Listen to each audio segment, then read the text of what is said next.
It wasn't until you went to college that you start hitting on her through AOL Instant Messenger. That's right. That was the older version of sliding into DMs. What role does Caitlin play in your life? Oh, a lot. I mean, for me to do the job that I do, it puts a lot on her. And Like what?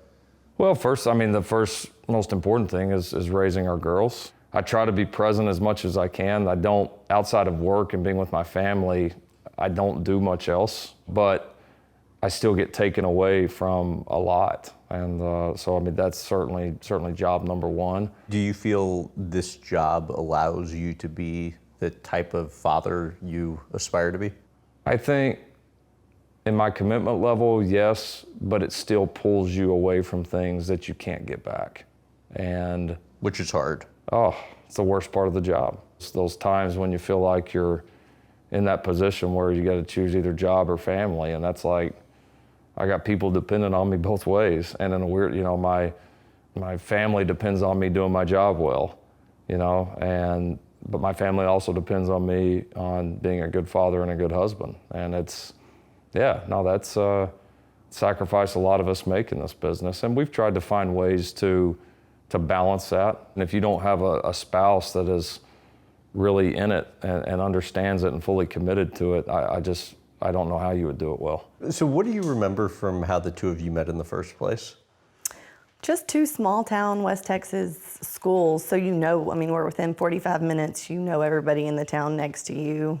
He was the quarterback and he played basketball. He was a big sports guy in their town on their teams. And so I knew who he was, he knew who I was, and we just kind of met and talked. But then it wasn't until you went to college that you start hitting on her through AOL Instant Messenger. That's right. That was the older version of sliding into DMs, right? Uh-huh.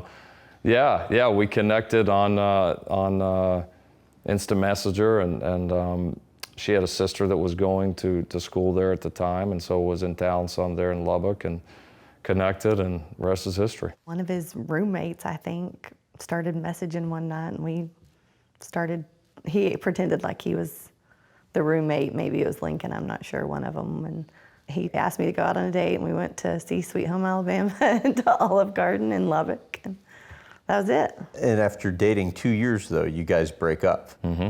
What are you thinking then? I kind of deep down didn't think the breakup would last very long. Like She said the same thing. Yeah, I kind of doubted that it was like one of those things where maybe like you take that break, like, all right, are we really like going forward? Because forward from here gets pretty serious pretty quick. Because she knew you were the one at that point, I believe. Well, that's good to know. Yeah.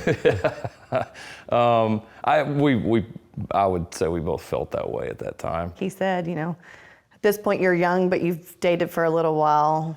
You're either gonna move forward or don't waste time. So took a little break. It didn't last long. Explain how it works where you both pick a wedding date and a church before you guys are ever even engaged. Casual conversation that you kind of both know it's heading that direction, and how would you do it? And with the business I was in, I mean, you only got certain times of the year. Like you can go look now. I mean, coaches are gonna get married and have children in, like, if there's a hit chart on it, right?